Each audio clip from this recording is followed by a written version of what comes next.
Na tela também, para a gente continuar aqui no tema.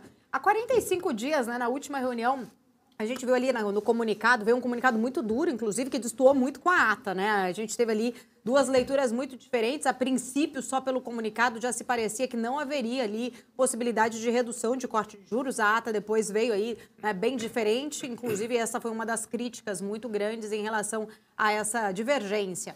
No comunicado passado, né, havia ali, citava justamente a política fiscal, um pouco ainda de incerteza residual sobre o desenho do arcabouço especificamente, né? Agora não, agora não houve ali essa citação, inclusive.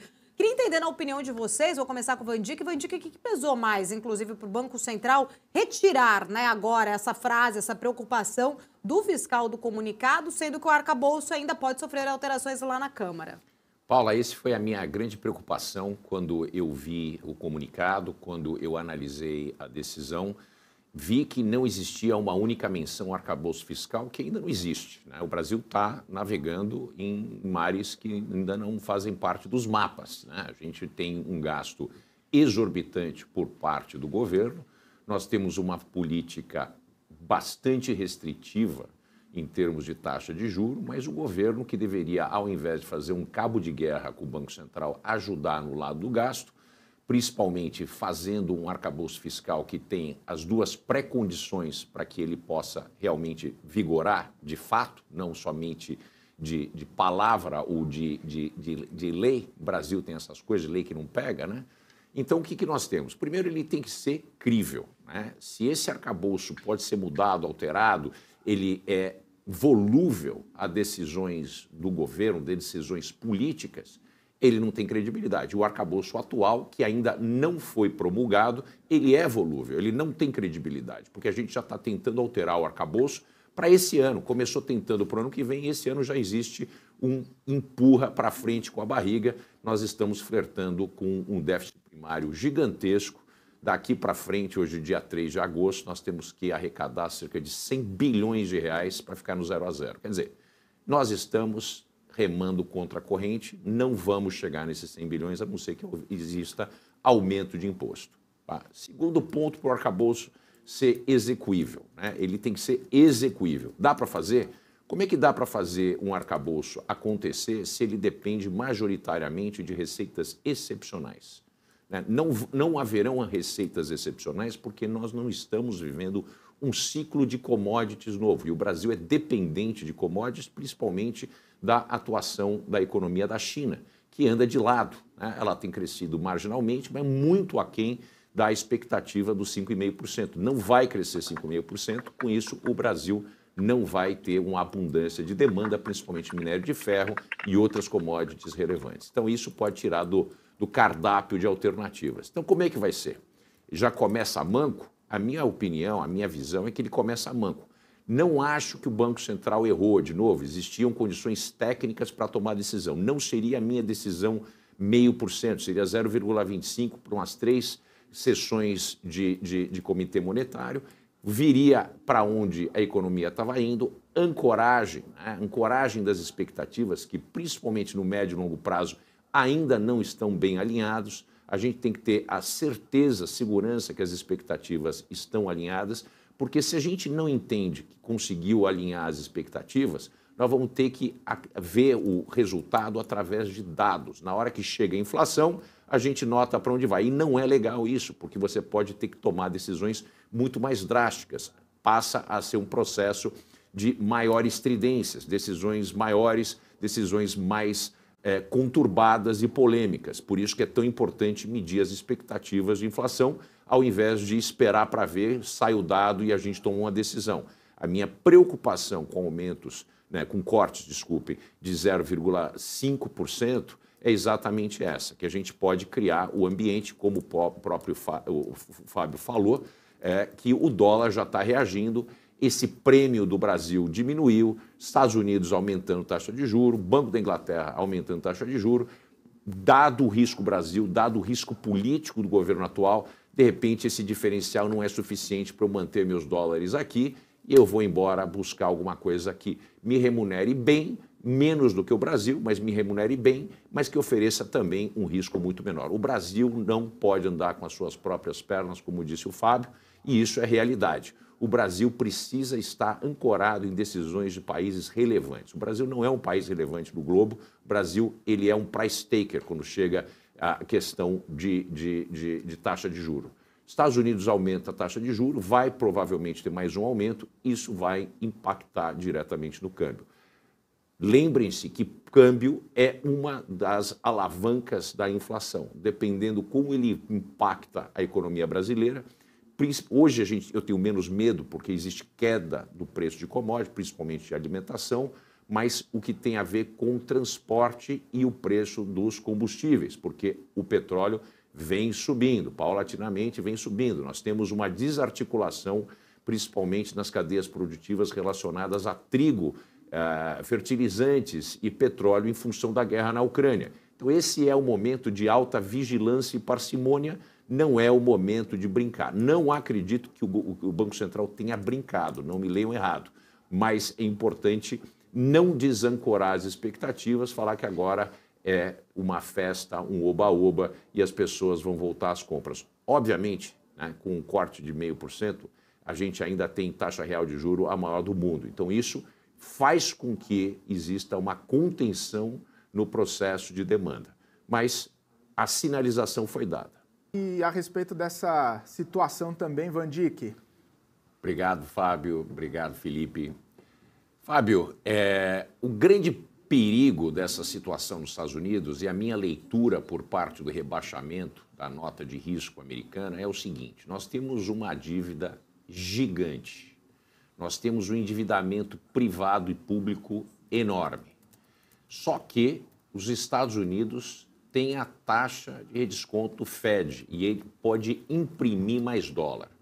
Se você tem um ciclo antagônico monetário de fechamento da torneira, né, esgotamento de um ciclo expansionista que a gente viu até o ano passado, com um crescimento simultâneo de gastança, uma gastança que já foi contratada lá atrás e continua sendo feita, que é parecido com o que está acontecendo no Brasil, só que em condições e volumes completamente diferentes, porque o que está acontecendo nos Estados Unidos é gigante.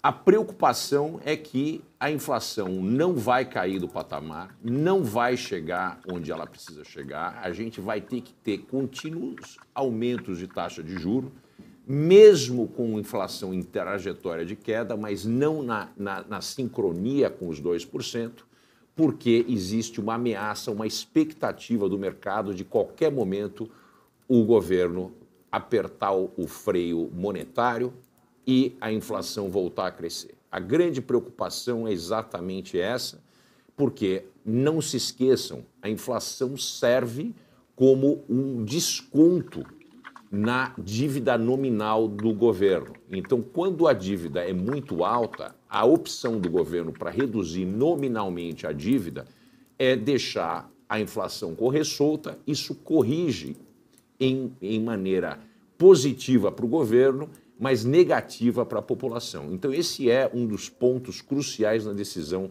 do rebaixamento. É essa incerteza que pode provocar, inclusive, né, se a inflação não convergir com os 2% e obrigar contínuos aumentos, a gente entrar num processo de recessão nos Estados Unidos, no momento onde a gente também tem uma taxa de juros muito elevadas, que vai ainda alimentar mais essa recessão. Van Dijk, eu quero voltar, pode voltar com o Van Dijk também aqui na tela, por favor. Van Dijk, entender um pouco também da sua leitura, né? Um ponto importante até que a gente está discutindo aqui em relação a essa questão de commodities, minério principalmente, né? Já sofrendo aí muito essa volatilidade com essa, né, situação. Queria entender também um pouco, né, da sua pontuação em relação a essas consequências que acho que a gente pode acabar sofrendo bastante também por conta dessa volatilidade aí, dessa regulamentação, negociação aí, principalmente para controlar a negociação dessas commodities. Paula, países exportadores de commodities como o Brasil, nós todos fizemos uma aposta num cavalo único, né? Só que o problema é que o cavalo chinês ele só sabe fazer um truque. E o truque do modelo econômico chinês se encerrou, acabou o modelo econômico chinês. O modelo econômico chinês se esgarçou, fez um trabalho excepcional, elevou uma quantidade grande de pessoas da pobreza absoluta para uma classe consumidora, No entanto, a China tem 1,4 bilhão de pessoas, tem 350 milhões de pessoas que são cidadãos de fato, né? São pessoas que vivem nas zonas especiais ao longo da costa. O resto da população, 1,1 bilhão de pessoas, vive em condição esquálida. O que acontece? Como eu já disse aqui, o Fábio bem pontuou, a China passa por um processo de transição. Transição de modelo econômico e transição de modelo político, né? A gente não pode esquecer que quando a gente tem um modelo de transição econômica, ele engendra opções e demandas políticas, né? E isso tem que mudar.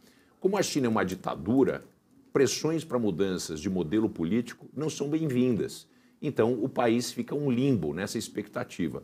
Para que a população possa ter condição de consumir, porque pelos últimos 60 anos o valor dos salários dos chineses foi de maneira artificial reprimido, principalmente a partir da abertura chinesa, que tem 50 anos, que aconteceu em 1973.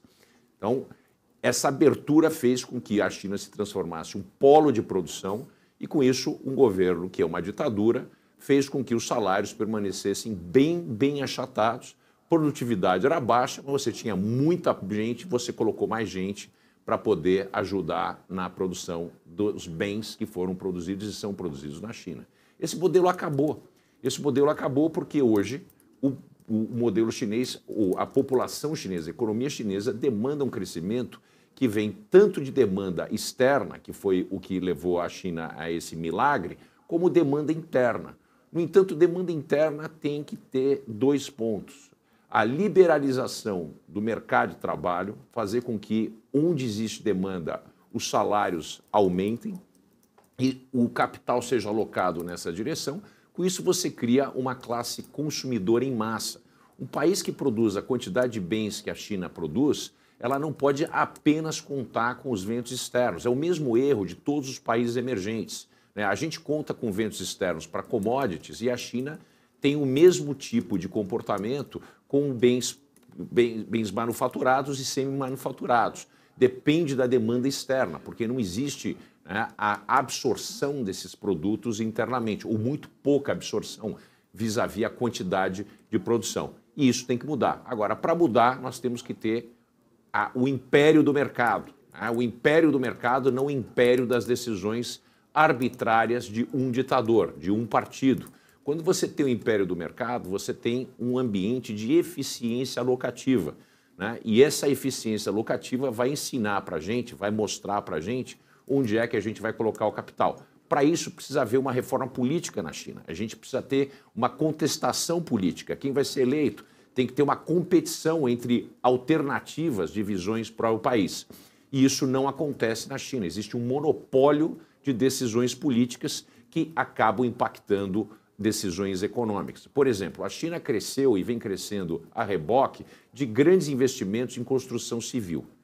Só que hoje na China, construir mais uma ponte, mais uma ferrovia, mais uma rodovia, não vai aumentar a produtividade, porque a produtividade vem caindo, né, desses novos investimentos, né? A primeira ponte, a primeira rodovia, a primeira ferrovia, foi uma explosão de produtividade e retorno ao capital. Mas quando a gente já construiu quase tudo que precisava ser construído, com tanta alocação de dinheiro e infraestrutura, agora está no momento de pensarmos o modelo político da China, para que capital seja alocado via mercado de maneira eficiente, onde existem oportunidades. E o governo, por melhor que ele seja, ele não tem os espíritos animais dos capitalistas que conseguem entender oportunidades onde não aparece que exista uma oportunidade. Então, essa é a grande problemática e é uma decisão polêmica para a China, porque a liberdade econômica, quando ela é vivida no seu maior sentido, as pessoas enriquecem, essas pessoas, ao mesmo tempo, querem ter condições de saber que elas não vão ser expropriadas a qualquer momento, que é o caso da China. Vide Jack Ma, né? Desapareceu ou foi desaparecido, né?